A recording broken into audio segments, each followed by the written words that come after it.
In this video, I am going to continue talking about self-justification. So in previous videos, I talked about cognitive dissonance and its relationship to self-justification. So self-justification is when we try to justify our actions, even when they don't make sense. They've been unwise, horrible, in some cases, actions. And so with self-justification, we basically try to convince ourselves that we're all right. We're in the right. We are not behaving in the wrong. We're not behaving foolishly. And so in addition to cognitive dissonance, I'm going to talk about some other terms that have to do with self-justification. And so one thing that we do is we do this thing called cherry picking data or cherry picking examples. And so what does this have to do with? What does it mean when you're cherry picking? All right, now, if you actually want to think about the expression and what its root might be, if you've ever gone picking cherries from cherry trees, I have not done it personally, but you have to get up there and you have to reach to get the fruit down.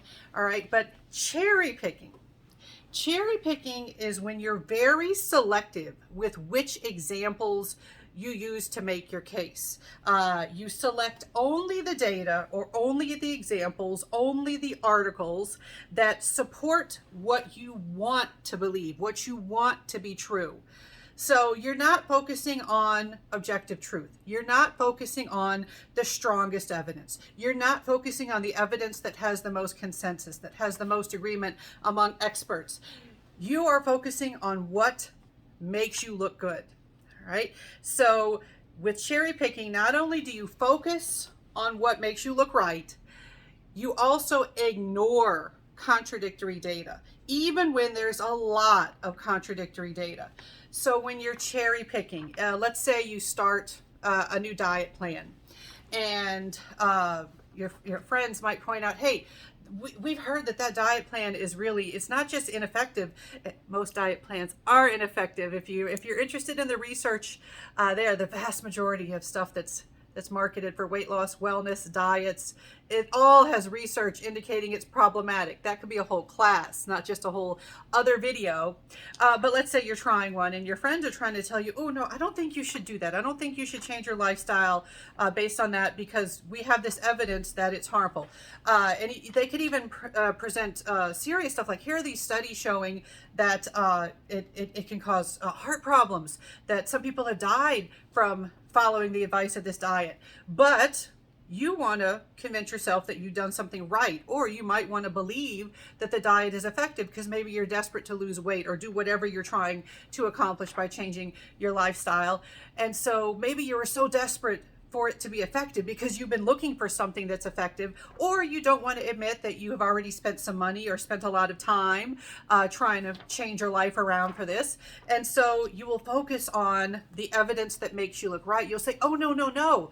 But the person who made the diet has this website where they have these examples of people who successfully changed their lives for the better with this diet. And even if somebody points out to you, well, actually, that, first of all, those are just single examples. A single example does not necessarily mean it has anything to do with the results of other individuals, but also, there's no follow-up. But how long did it last? Did their changes maintain? Did they have any problems? Maybe they are focusing on the positive results they had, but they're not focusing on the fact that they had some negative side effects, or not focusing on how much money and how much time had to be invested in this particular diet plan. When you're cherry picking, you're going to focus on the stuff that makes you look right. And you'll be like, I'm not listening. I don't want to hear the stuff that makes me look bad. Look there. That evidence is what I care about. That data right there, that's what I'm going to focus on. I'm going to keep repeating that over and over again as the evidence that makes me look right, and I'm going to continue on my path, because the last thing we like to do as human beings is admit that we are wrong.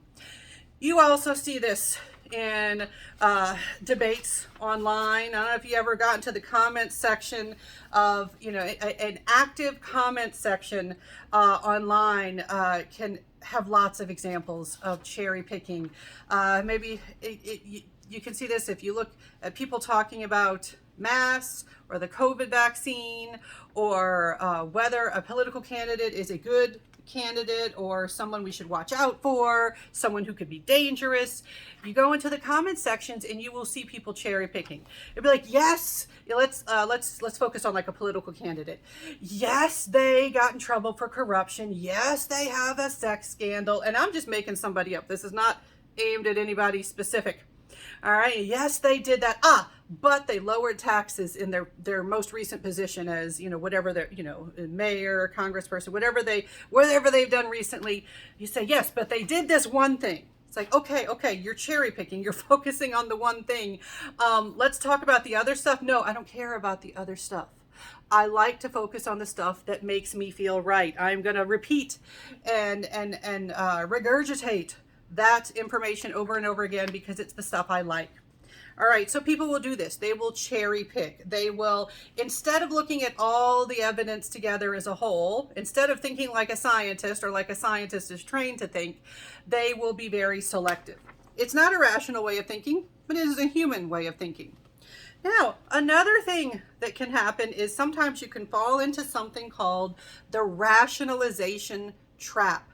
The rationalization trap is when you start with the self-justification, you start with rationalizing your behaviors, and it starts off small. But then the more you do it, the more you have to do it, and you have to escalate. You have to do more and more and more to justify your behaviors.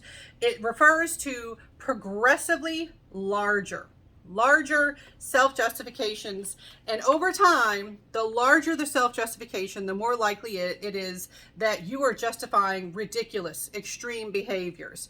It can lead to harmful, even stupid, or immoral outcomes. All right, to give you an example from my life of the rationalization trap. All right, so a few years ago, I had a laptop crash. And I used the laptop for my work. I always have my laptop with me.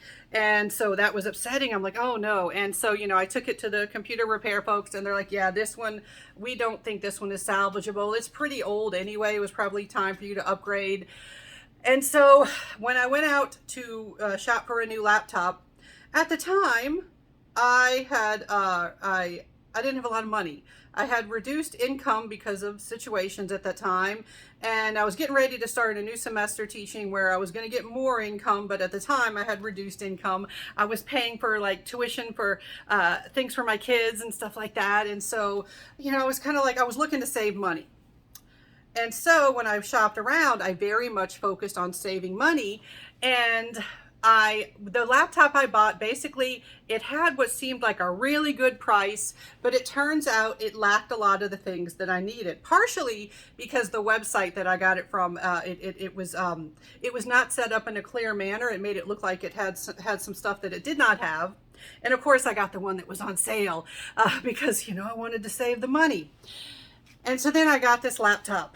And right away, even though I saved money, it was very clear that it was not even worth the money that I'd spent on it because, first of all, it could not run the software that I use for statistical analysis that I absolutely need. The recording cut off for a second, but I was in the middle of saying that I needed my laptop for statistical analysis. That's part of my work. That's one of the things I needed it for to be able to do my job. And it would not run the software because it had some memory issues. All right. Right away, it's like this laptop is not going to be very useful to me. But I engaged in some self-justification. I didn't want to admit that I'd wasted my money, and it was already a point where I couldn't return it. And so I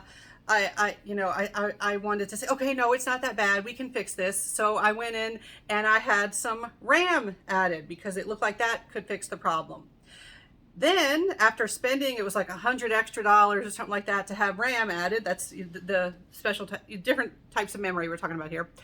And then it became clear that once I got it running, I couldn't save the files from the statistical analysis because it turns out the hard drive had a ridiculously low amount of storage. And that's one of those things that it was listed on the website, but I did not notice it because I was so focused on saving money. And so then I felt like an idiot, but I didn't like feeling like an idiot. I didn't want to admit that I'd wasted my money. And so I said, okay, that's okay. I'll get an external hard drive. I'll have more storage and then this will work. This meant that I had to lug the external hard drive around with me all the time, just to be able to do basic stuff on this laptop. And then over time, more and more problems arose with this laptop. More software wouldn't work with it. And even doing the Windows update, it had to stop in the middle of the Windows update because there wasn't enough memory to complete the Windows update. I'm just like, what the heck? You can't even do a basic Windows update. And so, you know, I was constantly having to buy new things for this laptop, add new things for this laptop. So I was in a rationalization trap. I would rationalize it by saying, it's okay, I can fix it by buying one more thing. It's okay, I can fix this new problem by buying one more thing. In the end, I spent more money on this discount, cheaper laptop than if I just would have bought a nicer one, a more expensive one in the beginning. But I couldn't admit to myself. And then now I don't use the laptop anymore. My husband now uses it because he doesn't need it for fancy software or anything. He uses it, like, you know, for Word documents and stuff like that. But yeah, it was essentially useless for the purpose that I bought it for, and I couldn't admit to myself. So that's an example of that rationalization trap. You keep doing more and more and more to try to justify your actions. And in the end, you end up having done a lot of illogical, irrational things to try to justify that early original behavior.